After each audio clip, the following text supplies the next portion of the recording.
Twelfth physics में derivation series के अंतर्गत हम लोग डेरिवेशंस यानी सूत्रों का निगमन पढ़ रहे थे। तो अभी तक पिछले लेक्चर्स में हम लोगों ने अपने 7 डेरिवेशन क्रम से कंप्लीट कर लिए हैं। आज उसी क्रम में मैं आपके सामने अपना 8वां डेरिवेशन लेकर आया हूं। आज के इस लेक्चर में हम लोग समझेंगे कि अगर हमारा कोई वैद्युत ध्रुव है, वो एक समान वैद्युत क्षेत्र में किसी थीटा कोण पर रखा है, तो उस पर कितना बल युग्म आघूर्ण कार्य करता है। क्वेश्चन ये बोर्ड एग्जाम की दृष्टि से काफ़ी इंपॉर्टेंट है, कई बार पूछा जाता है पेपर में। ये क्वेश्चन या तो 3 नंबर का आता है, अगर हम इसकी कंडीशंस भी देख लें तो ये 5 नंबर तक का हो जाता है। तो 3 या 5 में ये आता है। थोड़ी 2 बातें बता दूं। वैद्युत ध्रुव आघूर्ण क्या होता है, इसमें यूज है। तो वैद्युत ध्रुव आघूर्ण क्या है? एक ऐसी युक्ति है जिसमें 2 आवेश जो परिमाण में तो समान हो लेकिन उनकी प्रकृति अलग अलग हो, मतलब एक प्लस का हो तो दूसरा माइनस का हो, और वो दोनों आवेश कुछ दूरी पर रखे हों, तो ऐसे सिस्टम या ऐसे निकाय को हम लोग वैद्युत ध्रुव कहते हैं।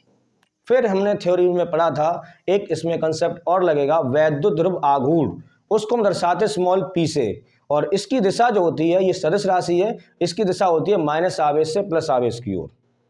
वैद्युत ध्रुव आघूर्ण P इक्वल टू सूत्र होता है मेरा Q इंटू 2L। Q है ध्रुव का आवेश और 2L है उन दोनों आवेशों के बीच की दूरी। आवेशों के बीच की दूरी को हम लोग 2L या फिर NCERT में 2A भी मान लेते हैं। तो कहने का मतलब जो वैद्युत ध्रुव आघूर्ण स्मॉल p है, उसका फॉर्मूला होता है Q इंटू 2L। वो हमारा डेरिवेशन में यूज होगा, तो इसको हम आगे इसमें यूज करेंगे। तो देखिए, जैसा कि मैंने बोर्ड पर हेडिंग लगा रखी है कि एक समान वैद्युत क्षेत्र में रखे वैद्युत ध्रुव पर बल युग्म का आघूर्ण, यानी उसका हमें सूत्र निकालना है, यानी हमारा टारगेट है बल युग्म आघूर्ण। इसको हम टाउ से दर्शाते हैं, टाउ से इसी को निकालना है। तो देखिए, एक समान वैद्युत क्षेत्र को दर्शाने का तरीका है, हम समांतर रेखाएं इस तरह से अगर बनाते हैं तो ये समांतर रेखा यहाँ पर इस बात का संकेत है कि इस इतने एरिया में जो वैद्युत क्षेत्र है, यानी जो वैद्युत क्षेत्र की तीव्रता है, उसको हम कैपिटल E मानते हैं, वो एक समान है। समांतर रेखाएं इस बात का संकेत होती हैं कि यहाँ पर जो वैद्युत क्षेत्र है इतने भाग में वो एक समान है, यहाँ यहाँ यहाँ हर जगह समान है। अब देखिए, इसमें कोई वैद्युत ध्रुव रखा हुआ है। अब वैद्युत ध्रुव हमने मान लिया ये हमारा कोई वैद्युत ध्रुव है, इसका नाम हमने रख दिया AB।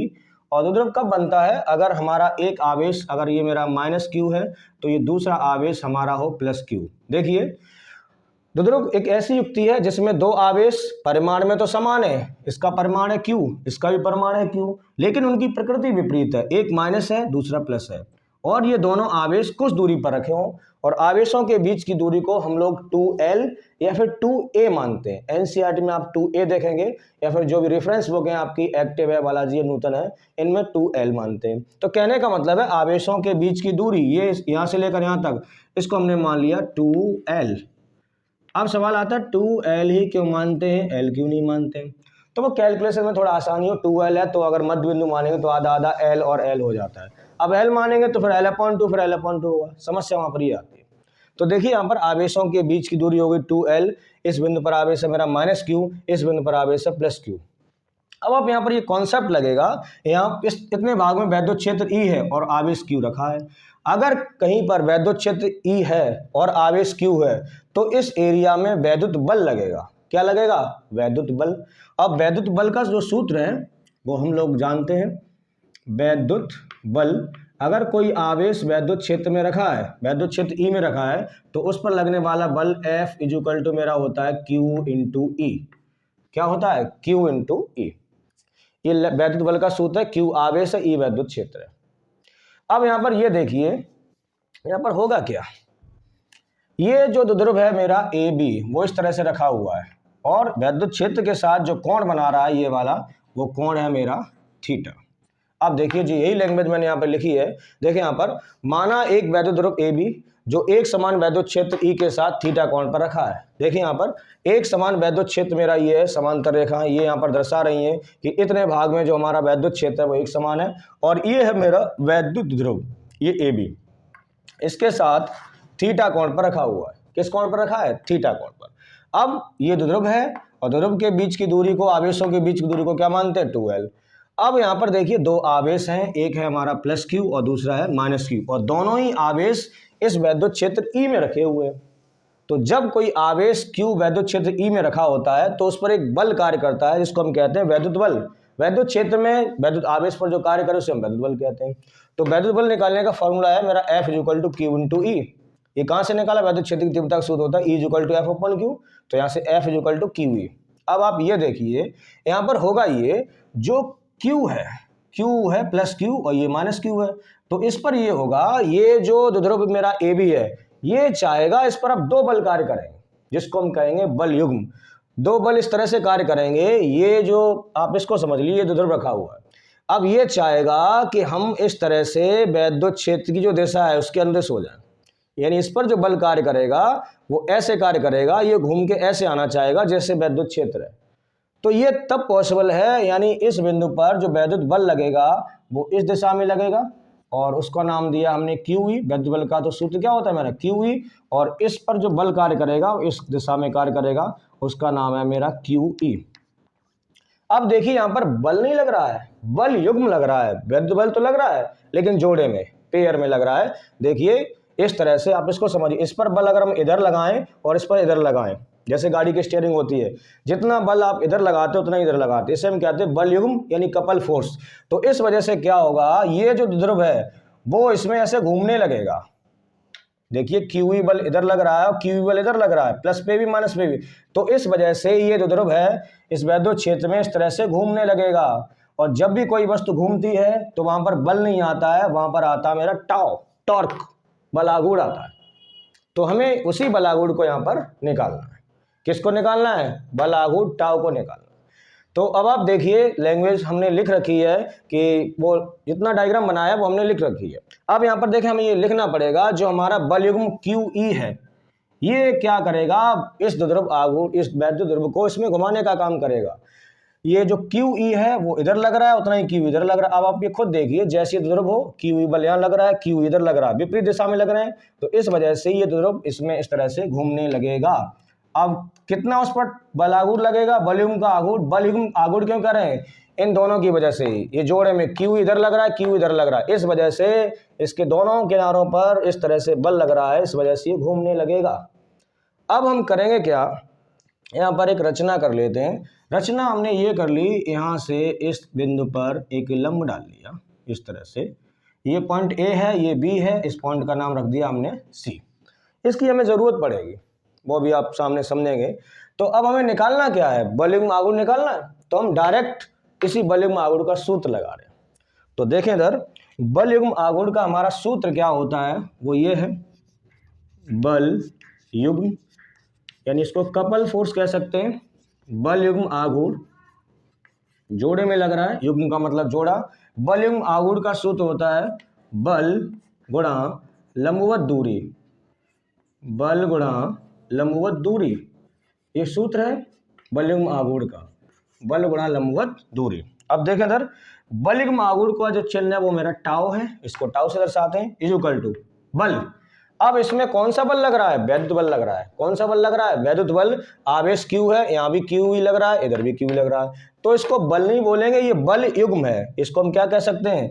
बल युग्म है, जो जोड़े के रूप में लग रहा है। तो QE इधर लग रहा है, QE इधर लग रहा है, तो हमारा जो बल लग रहा है वो जोड़े के रूप में लग रहा है, इसको कह रहे हैं बल युग्म, कपल फोर्स। तो यानी जो बल है वो हमारा यहाँ पर लग रहा है QE इंटू लंबवत दूरी, इन दोनों आवेशों के बीच की लंबवत दूरी, एक ही आवेश प्लस Q है, ये आवेश माइनस Q है, लंबवत दूरी, इसलिए मैंने यहाँ पर लंब डाला। लंबवत दूरी ये है मेरी B से लेकर C तक, तो ये हो गया मेरा BC। इसको डाल दिया हमने समीकरण नंबर 1। अब देखिए हम इसको कर सकते हैं, हमारे पास BC नहीं है। क्या नहीं है? BC। हम इस BC का मान इस त्रिभुज से निकाल सकते हैं, त्रिभुज ABC से। इसमें हम लगा देंगे साइन थीटा। अब सवाल आ रहा है साइन थीटा क्यों लगाएंगे? अब साइन थीटा इक्वल टू होता है लंब बट्टे कर्ण। तो देखिए हमें ये भुजा BC पूछी है और कर्ण इसका हो जाएगा ये 12, कर्ण दे रखा है 12, तो इस वजह से हम इसमें साइन लगाएंगे। तो देखें यहाँ पर हम बात कर रहे हैं इस त्रिभुज की, ये 12 लिखा हुआ है त्रिभुज ABC में। ये कोण यहाँ पर 90 अंश का है, 90 अंश के सामने भुजा कर्ण होती है, ये कोण है, कोण के सामने भुजा लंब होती है, ये आधार है। यानी हम इसमें लगा रहे हैं त्रिभुज किसमें? ABC में, त्रिभुज ABC में, इसमें लगा दिया साइन थीटा। क्या लगा दिया? Sine theta. अब साइन थीटा इक्वल टू होता है लंब बट्टे कर्ण, तो कोण ये है, कोण के सामने लंब हो गया मेरा BC अपॉन कर्ण, कर्ण हो गया ये 90 अंश के सामने कर्ण हो गया AB। अब AB का मान हमें डायरेक्ट दिया है, वो हमारा कितना है? 12। ए बी का मान है हमारा 2l। देखिए हमने यहाँ पे साइन थीटा लगा दिया, साइन के अलावा कॉस क्यों नहीं है, कॉस इज इक्वल टू होता है आधार बट्टे कर्ण, हमें इस वजह का तो कोई यूज नहीं है, ये हमें दिया हुआ है, तो हमें इस वजह को लंब को और कर्ण को लेना था, तो इस वजह से त्रिकोणमिति जो फलन है वो हमारा साइन थीटा आएगा। हर चीज का जवाब है मेरे पास, बस आप ध्यान से सुनिए। तो यहाँ से हम क्या कर रहे हैं, बी सी की वैल्यू निकालेंगे, बी सी की वैल्यू हम यहाँ पे पुट कर देंगे, बस बी सी का मान निकालेंगे तो 2l इधर आ जाएगा, यानी हम इसको ऐसे लिख रहे हैं बी सी इक्वल टू, ध्यान दें, B C equal to 2l sine theta, 2l sine theta के साथ आ जाएगा, ये हो जाएगा मेरा 2l साइन थीटा। ये जो बी सी है, बी सी, इस बी सी का हम मान यहाँ पे पुट कर देंगे, तो देखिए मेरा टाउ इक्वल टू क्या आ जाएगा, Q E into B C की जगह मेरा आ जाएगा 2l sine theta, 2l sine theta. अब आप ये देखिए हम इसमें कुछ चेंजिंग कर रहे हैं, टाउ इक्वल टू हमने क्या किया है, इस q को 2 को l को आप ऐसे ना बना देना, q 2l इसको एक साथ लिख दे रहे हैं, अब आप समझ जाएंगे क्यों लिखेंगे, q इंटू 2l इसको इस तरह से लिख दिया, बड़ा में तो आगे पीछे लिख सकते हैं, ये q है, ये 2l है, ये e और पीछे क्या लिखा है मेरा साइन थीटा। अब आप ये देखिए हमने पढ़ा है द्विध्रुव आघूर्ण, द्विध्रुव आघूर्ण हम लोग जानते हैं सिंस P होता है वैद्युत ध्रुव आघूर्ण, P इक्वल टू मेरा होता है Q इंटू 2l, तो ये मेरा क्या बन गया, Q इंटू 2l, P बन गया वैद्युत ध्रुव आघूर्ण, तो टाउ इक्वल टू मेरा आ गया P, ये पूरा P है, E sine theta, P E sine theta. तो हमारा जो इस क्वेश्चन का टारगेट था कि वो वैद्युत ध्रुव आघूर्ण, जो वैद्युत ध्रुव है वो किस वॉल्यूम आघूर्ण से घूमेगा, तो उसका जो आंसर है वो मेरा ये आ गया, tau equal to P E sine theta. ये इसका अभीष्ट आंसर है, जो हमें चाहिए था वो हमें मिल गया है। अब इसको हम वेक्टर फॉर्म में भी लिख सकते हैं, इसको हमने डाल दिया समीकरण नंबर 2। देखिए जो हमारा टारगेट था, एक समान वैद्युत क्षेत्र में रखे वैद्युत ध्रुव पर वॉल्यूम का आघूर्ण, वो ये होता है मेरा tau equal to P E sine theta. P यहाँ पर है वैद्युत ध्रुव आघूर्ण, ई है यहाँ पर वैद्युत क्षेत्र, थीटा है इस वैद्युत ध्रुव का वैद्युत क्षेत्र के साथ कोण कितना है, यानी किस कोण पर रखा हुआ है। अब इसको देखो वेक्टर फॉर्म में लिख सकते हैं, इसके बाद आप इधर आ जाएंगे, गौर करें यहाँ पर, इसके बाद आप इधर आ जाएंगे, इसको वेक्टर रूप में लिख सकते हैं, देखें इधर वेक्टर रूप में या वेक्टर फॉर्म में। तो जब इसको वेक्टर रूप में लिखेंगे तो क्या होगा, देखिए हमारा ये लिखा हुआ है टाउ इक्वल टू मेरा लिखा था पी ई साइन थीटा, ये तो लिखा था। अब देखिए वेक्टर में हम लोग फॉर्मूला जानते हैं 11वीं क्लास से, a vector cross b vector is equal to मेरा होता है ए बी साइन थीटा। ये वेक्टर का सूत्र है, ए क्रॉस बी होता है ए बी साइन थीटा। अब उल्टा, अगर हमें कहीं ए बी साइन थीटा दिया हो, ए बी साइन थीटा लिखा हो, तो उसको हम ए क्रॉस बी लिख सकते हैं। क्या लिख सकते हैं, ए क्रॉस बी। अब देखना ये सदिश राशि है, वैद्युत ध्रुव आघूर्ण कैसी राशि है, सदिश, तो टाउ इस पर आ जाएगा वेक्टर इज इक्वल टू जो पी ई साइन थीटा है, देखिए ए बी साइन थीटा को क्या लिख सकते हैं, ए क्रॉस बी, उसी आधार पर पी ई साइन थीटा को लिख सकते हैं पी वेक्टर क्रॉस ई वेक्टर। तो देखिए ये हमारा वेक्टर फॉर्म में आ गया, tau vector is equal to p vector cross E vector, p cross e क्या हो जाएगा, पी ई साइन थीटा। यहाँ पर जो वेक्टर का फॉर्मूला है वो उल्टा लग गया, a cross b a b sine theta होता है, अब ए बी साइन थीटा को लिख सकते हैं ए क्रॉस बी, उसी आधार पर पी ई साइन थीटा को लिख सकते हैं पी क्रॉस ई। हो गया। अब हम यहाँ पर देखिए आंसर तो हमारा हो गया, अब हम यहाँ पर कंडीशन लगाएंगे। कंडीशन ये लगाएंगे, अब एक केस में जो हमारा वैद्युत ध्रुव है वो इस तरह से रखा हो, यानी जो वैद्युत ध्रुव है वो हमारा वैद्युत क्षेत्र की समान दिशा में रखा हो, एक में हम निकालेंगे विपरीत दिशा में रखा हो, और एक में निकालेंगे हम लंबवत रखा हो। तो क्या क्या आंसर आएगा, यानी इस समीकरण पर क्या प्रभाव पड़ेगा, हम वो निकालेंगे। तो देखिए इसके बाद कंडीशन नंबर फर्स्ट है, कंडीशन फर्स्ट ये कहती है यदि हमारा जो वैद्युत ध्रुव है वो वैद्युत क्षेत्र की दिशा में रखा हो, यानी उसके समांतर रखा हो, जिधर हमारा वैद्युत क्षेत्र है उधर ही वैद्युत ध्रुव रखा हो, इस दिशा में, उसी के समांतर उसी दिशा में रखा हो।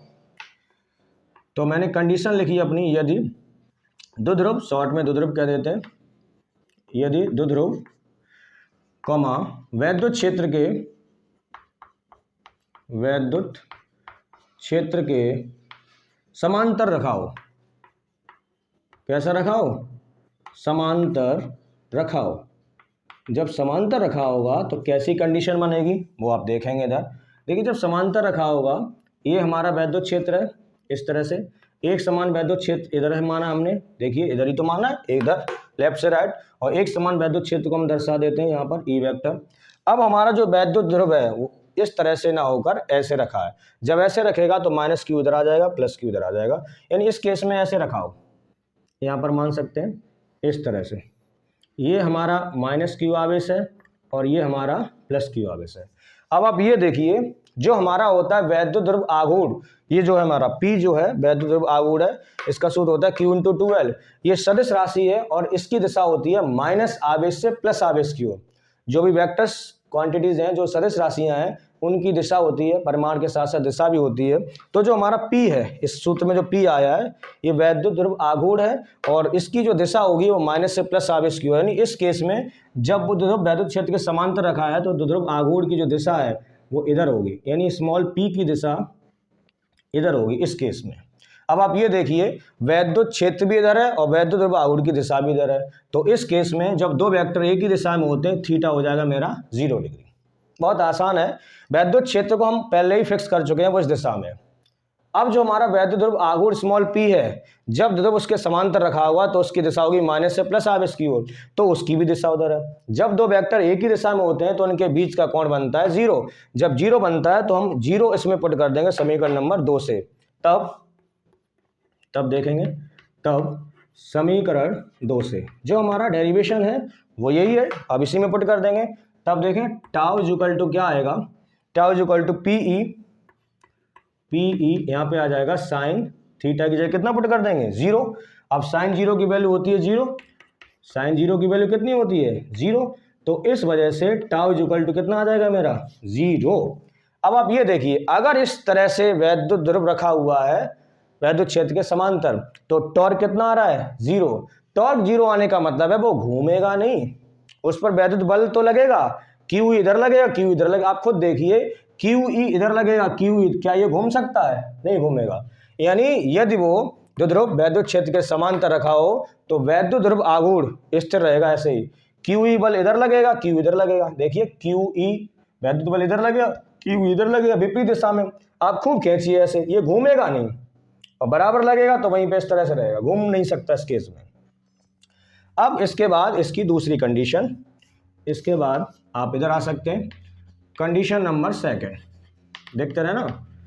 कंडीशन नंबर 2 ये है, ये ध्रुव वैद्युत क्षेत्र के विपरीत रखा हो। विपरीत का मतलब वैद्युत क्षेत्र ऐसे है और ध्रुव इस तरह से रखा हो, अपोजिट, तब क्या होगा। तो कंडीशन नंबर 2 ये है, यदि द्विध्रुव कॉमा वैद्युत क्षेत्र के, यदि द्विध्रुव वैद्युत क्षेत्र के विपरीत रखा हो, विपरीत का मतलब जस्ट अपोजिट रखा हो, तब क्या हो। तो देखिए ये है था हमारा एक समान वैद्युत क्षेत्र, उसको हमने पहले ही फिक्स कर दिया, वो इधर है लेफ्ट से राइट।